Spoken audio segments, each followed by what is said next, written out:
बिस्मिल्लाहिर्रहमानिर्रहीम। अस्सलाम वालेकुम दोस्तों, एक दरख्त पर एक कबूतर बैठा हुआ था। उसके सामने उसकी मौत खड़ी उसे घूर रही थी। जमीन पर एक शिकारी तीर कमान में जोड़े चिल्ला चढ़ाए खड़ा था और आसमान पर एक बाज पर फैलाए कबूतर के सर पर मंडला रहा था और कबूतर पर झपटने ही वाला था और शिकारी उस पर तीर चलाने को था।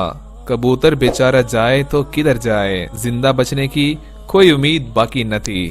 कबूतर खुदा से दुआ मांग रहा था कि मालिक खालिक, अब तू ही बचाए तो बचने की कोई सूरत निकल सकती है, वगरना मौत अब यकीनी है। दोस्तों, इसी असना में खुदा की कुदरत से एक सांप घास से रेंगता हुआ निकला और उसने शिकारी के पांव पर काट लिया। शिकारी तकलीफ से चीखा।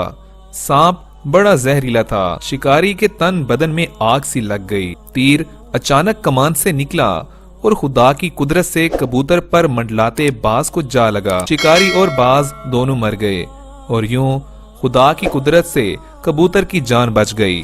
इसलिए कहते हैं ना कि जिसे अल्लाह रखे उसे कौन चखे।